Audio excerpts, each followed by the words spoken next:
Good afternoon, this is the PlugSeeker. Welcome to another video. Now, in today's video, I'm going to be comparing what it's like to rapid charge my new Nissan Leaf, this one, which is a Nissan Leaf e-Tekna 62 kilowatt hour, to my previous Nissan Leaf, which was a 30 kilowatt Nissan Leaf Acenta. So I'll be doing my best to compare like with like. So both of the charges were done using this charger, which is a local BP pulse charger, which has a maximum charging speed on the CHAdeMO of 100 kilowatts. Now, obviously, this is not a scientific test, as obviously these were done on different days, but I'm going to be making it as similar as possible in terms of the conditions. So both of the charges were done starting at a low percentage at about 3 or 4%, and I'll be looking at both of them, what time it takes for them to get up to 80%. And both of them may charge a little bit past that, and we'll see how the charging speed changes once you get to the higher percentages. They were both done on similar days at around 20 to 24 degrees outside, so that should be a constant. Now, the old Nissan Leaf, the Acenta, was a 2016 model, and that had a maximum potential charging speed of 50 kilowatts. This new Nissan Leaf, this 62 kilowatt hour e-Tekna, has a potential maximum charging speed of 100 kilowatts if you look at the EV database. However, my experience of it, as I've had this car for a little while now, is that the maximum charging speed tends to top out at about 70 kilowatts. So obviously this new Nissan Leaf is going to charge at a faster speed. Obviously that is taken as a given because this is a much newer car. However, it will be interesting, I think, to see the charging curve for both of them. So the first thing I'll be looking at is the percentage over time and how quickly the electric cars reach their maximum percentages and whether they slow down significantly towards the end, which is often what you see when you're rapid charging. The second thing I'll be looking at is the kilowatt speed over time. I'll be looking at how quickly both cars achieve their maximum kilowatt speed and how quickly after that the speed goes down as the charge advances. Now, thirdly, I'll be looking at the kilowatt hours of the battery and how quickly the kilowatt hours are being added in both cars. I will also be looking at the miles added over time for both cars during the charging cycle. Now, I'd like to apologize in advance and warn you that this video is going to be a bit techie. It's a bit EV nerdy. I'm going to be looking at all the little facts and figures and looking at the stats of both cars during a charging cycle. So it may not be everybody's cup of tea. I hope some of you find it interesting and you can let me know in the comments whether that's the case or not. So I hope you enjoy this video. Let's go and look at the two contenders. So let's take a look at the two contenders. So on the left, we have my previous Nissan Leaf, which was a 30 kilowatt hour Nissan Leaf Acenta. Now, it's useful here to point out that when we talk about the total size of an electric car battery, there are two figures that we should be aware of.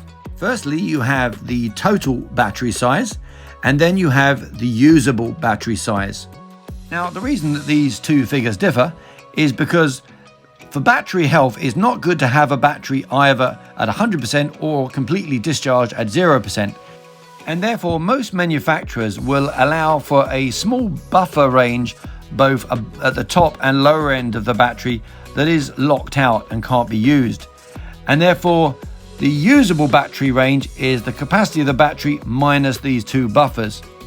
So what that means is, although your car might say it's at 0%, actually it still has a small residual left, which is kept there for the health of the battery. Unfortunately, there is a bit of a lack of conformity among electric car automakers in that some will refer to the entire battery size and others will quote the usable battery size. And to be honest, the latter is more useful. So coming back to my old Nissan Leaf, although Nissan refer to this as a 30 kilowatt hour Nissan Leaf, in effect that is the total battery size. The actual usable battery size is about 27 kilowatt hours. However, at the time of this test, this was a 4-year-old car that had done 42,000 miles. The state of health of the battery, as measured by the Leaf Spy app using an appropriate dongle, showed that the state of health of the battery was at 86%. So that actually means that at the time of the test, the Nissan Leaf Giza had a total battery size of 23 kilowatt hours. And this is the battery size which I'll use in any further calculations during this test. Now, coming to my new Nissan Leaf, which is the one I'm driving now. This is a 62 kilowatt hour Nissan Leaf e-Tekna. The actual usable battery size for this car is 56 kilowatt hours. At the time of this test, Dino, my new Nissan Leaf, had done 8,000 miles and the state of health of the battery was at 97%. And so for the purpose of this test, I calculated that the usable battery size was 54 kilowatt hours. And so the battery size in my new Nissan Leaf is more than double that of my previous one. Now, another important thing to consider when comparing two EVs is not just how big is the battery, but also how efficient is the car. Now, in a petrol or diesel car, we are used to considering this in indices such as miles per gallon. In an electric car, there are again more than one way of measuring it, but one of the common ways is looking at miles per kilowatt hour, i.e. how many miles does each kilowatt hour get you. Now, this will be influenced by several factors, in particular the weight of the car and also how aerodynamic it is. And different models of EV may have technological advances in them designed to further improve their efficiency. The other major factor that will affect efficiency of a car, any car, is the speed of the car. Obviously, if you're going at a faster speed, you are going to be using more energy and therefore the efficiency is going to be lower. In a petrol car, you'll see the quoted miles per gallon as being lower at motorway speed compared to at normal urban speeds. And so, not surprisingly, the same is true of EVs when you're looking at the miles per kilowatt hour. Now, I've driven both these cars extensively on local roads as part of my normal commuting, and I've also taken both of them on long motorway road trips. Using this experience, I've been able to estimate the efficiency of both cars. So starting with my old Nissan Leaf Geezer, I found that on local roads, I would get approximately 4.2 miles per kilowatt hour when going at an average of about 30 miles per hour. Therefore, if the battery was fully charged in this 4-year-old Nissan Leaf, this would get me approximately 98 miles of local road driving. However, if I was predominantly driving on motorways at about 70 miles per hour, the efficiency in my old Leaf would drop to 3.8 miles per kilowatt hour, which again, with a 100% charged battery, in this case would equate to about 88 miles of range. And so now we come to the new Nissan Leaf Dino. Now, driving this around local roads at about 30 miles per hour, I found that the efficiency is about 3.8 miles per kilowatt hour. With a 100% charged battery, this would equate to about 205 miles of range. When driving this car on the motorway, I found that the efficiency drops to about 3.2 miles per kilowatt hour. And again, with a 100% charged battery, this gives me about 180 miles of motorway driving range. So interestingly, my experience is that a 2016 old Nissan Leaf Acenta is actually far more efficient than a 2021 Nissan Leaf e-Tekna. I suspect the reason for the difference in the efficiencies is actually largely down to the weight, given that the old Nissan Leaf weighs just under 1,500 kilograms and the new Nissan Leaf just over 1,700 kilograms. And during this test, I'll be using these efficiency figures to get an idea of how many miles are being added to each car during the rapid charging session. It is also worth pointing out here that these are average efficiencies and average expected ranges. On any individual trip, there will be variations depending on other factors, such as the incline of the road, the weather conditions, the temperature, and also whether you're using the climate control or air conditioning, that sort of thing. I would say that in my own personal experience, these sort of variations can mean anything up to 10 to 15% difference, either up or down on the efficiency.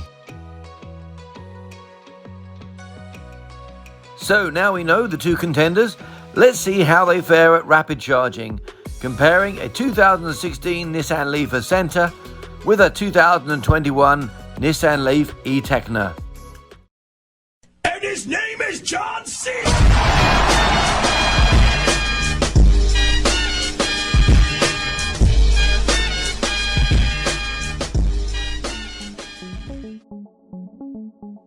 So in comparing the two charging cycles, firstly I'm going to look at the percentage of the battery charged over time. Now obviously Giza had a smaller battery and so it filled up far quicker. As you can see, both EVs gained battery percentage faster initially, and as reaching nearer full, the curve started to flatten a bit as they started to reach about 80 to 90%. Although I was surprised even at these high percentages, the curves didn't flatten out quite as much as I had expected. In both cars, I've looked at the time taken to get from low up to 80%, and then look at the time taken to get from 80% and higher. So starting with my old Leaf Giza, from 4 to 80% took 24 minutes, and then from 80 up to 88% took a further 5 minutes. Which means in the latter charging period, the average charging speed has dropped down to about a half. So now let's compare this to Dino, our brand new e-Tekna Leaf. To go from 3 to 80% took about 45 minutes, whereas to go from 80 to 95% took a further 17 minutes. And so once again, when we look at the latter charging speed, the average speed has dropped by about a half. And this nicely demonstrates the way that rapid charging slows down as a battery gets nearer to being full. And in fact, this is why most people will only charge up to about 80 to 85%, unless it's absolutely necessary for them to charge more. The next thing I looked at was how the charging speed in kilowatts differed between the two cars. As you can see here, this demonstrates quite nicely how the rapid EV charging speed in both cars initially rises quite fast and then steadily falls. However, the profile did appear to be slightly different between the two cars. In the older Leaf Giza, within the first minute, the charging speed rose to 44 kilowatts. After this, it rose very gradually to reach its maximum peak of 48.5 kilowatts at the 14-minute mark. By about 18 minutes, when Giza was at about 68%, the charging speed started to rapidly fall. However, it remained above 40 kilowatts until about 70% state of charge, and above 30 kilowatts until 82% state of charge. Dino, my new Leaf, on the other hand, reached its maximum peak almost immediately and maxed out at 71 kilowatts at the 5-minute mark. This Leaf appeared to have a slightly different charging curve. After its early peak, there was a steady drop in the charging speed, which only really became more steep towards the very end. The charging speed remained over 50 kilowatts until 56% state of charge, over 40 kilowatts until 77% state of charge, and over 30 kilowatts until 90% state of charge. Hence, the new Leaf kept a much higher rate for far longer than its older cousin. The average charging speed up to 80% for the older Leaf Giza was 46 kilowatts, and for the newer Leaf Dino was 55 kilowatts. Now in this graph, I compared the total number of kilowatts that had been added to each battery over time. These figures were estimated using the percentages and the estimated usable battery size. Now rather strangely, for the first 14 minutes, the batteries appear to fill at similar rates. However, as we know that Dino, the new Leaf, was charging far faster, I'm somewhat at a loss to explain this. Perhaps one possibility is that I used Leaf Spy to measure the percentages for Giza, and I used the dashboard to measure the percentages in Dino. And I wonder if possibly the dashboard in Dino, the new Leaf, may have been less accurate at the lower percentages. After 14 minutes, it is clear that the new Leaf Dino is gaining charge at a far faster rate than the old Leaf. In the first test, my old Nissan Leaf Giza finished charging at 88%, which is about 20 kilowatt hours. This took 29 minutes. For comparison, the new Leaf Dino reached the same number of kilowatt hours in about 20 minutes. Hence, this was an impressive 9 minutes faster.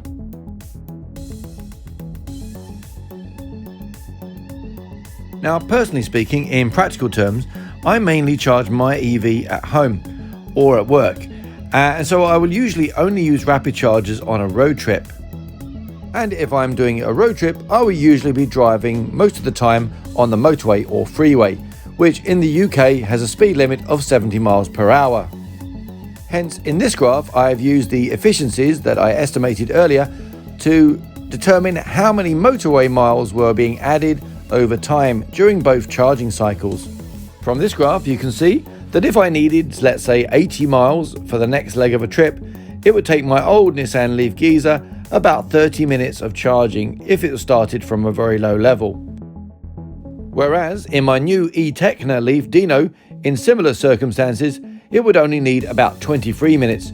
So Dino is significantly overall faster for that distance by a factor of about 24%. However, if I looked at another scenario and the next leg of my trip was 160 miles, in my new e-Tekna Leaf Dino, this would mean about 55 minutes of charging.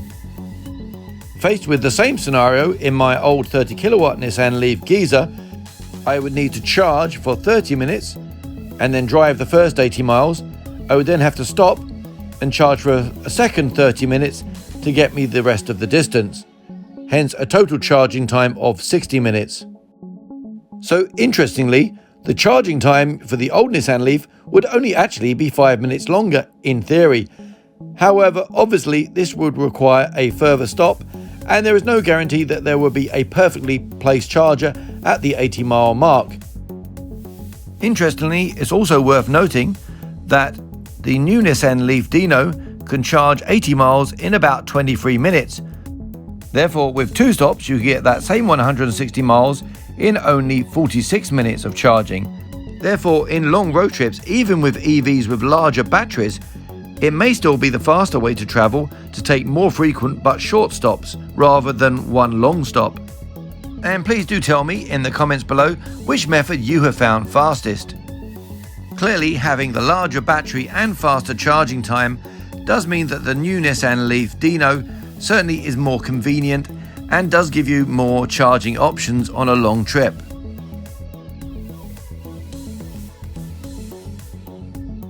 Now, finally, in this graph, I'm going to look at how quickly you'll be adding miles of range if your only driving was 30 miles per hour on normal roads and you were using a rapid charger as your only source of charging your EV. Now, this might be if you were someone who had no off-street parking, no workplace charging, and the only chargers you had available were rapid chargers. In which case you would be using a rapid charger much in the same way to the way an ICE driver would use a petrol station.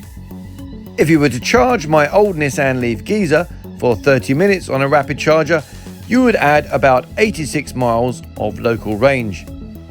If you compare that to charging the same time with my new Nissan Leaf Dino, you would manage 120 miles. So clearly this is a significant improvement.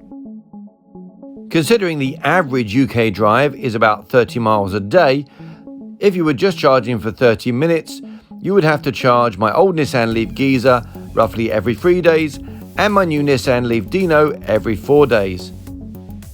Alternatively, you could charge my new Nissan Leaf Dino every 3 days, but only charge for 23 minutes. And similarly, if you were to charge my new Nissan Leaf Dino for 40 minutes, you would gain more like 150 miles, which would be on average about 5 days worth of range. Now, I will put my hand up here and say, yes, if using a rapid charger was your sole method for refueling your car, you would not be able to charge your car as quickly as you could fill an ICE car with petrol. That being said, people who exclusively charge their EVs on rapid chargers will tend to find other ways of employing their time and doing other things whilst the car is charging. For instance, they'll be checking their emails, or they'll be having something to eat or doing shopping, and they'll combine that activity with the charging. So I hope you found this video at least slightly interesting and not too techy. I found it useful to compare rapid charging with this Nissan Leaf compared to my old one. I think there is no doubt that this is a better vehicle. It's a newer vehicle. I mean, the old one was 2016. This is 2021. So this is 5 years more advanced. I mean, definitely this is an improvement. The charging is significantly faster and the bigger battery size certainly gives you more charging options, especially on a longer trip. One thing in particular I noticed with this Nissan Leaf compared to my old one is that once the Nissan Leaf peaks very quickly at its maximum charging speed of about 70 kilowatts, the reduction in the charging speed is quite steady, and it maintains quite a good level of charge quite a long way into the charging of the battery. So even at 90%, it was still charging at 30 kilowatts. So even at the higher percentages of 85, 90, this Nissan Leaf was still charging at a respectful speed, which is quite impressive. So all in all, I'm definitely very pleased with my new Nissan Leaf. And yes, this is definitely an improvement over my old one. That being said, my old Nissan Leaf Giza served me for 4 years, and it was an excellent vehicle. And I think the older Nissan Leafs are still well worth considering in the used market. And they're a very good starting car when you're getting your foot on the ladder with your first EV. So that's it for me today. I hope you enjoyed this video. If you did enjoy this video, please don't forget to like it and to share it on Twitter, Facebook, or whatever social media you use. It really does help out my channel a lot, and I really do appreciate it. Also, please don't forget to subscribe to my channel and to click on the notification bell to get new episodes as soon as I release them. So that's it for me today. This is the PlugSeeker, signing out. Happy charging, everyone.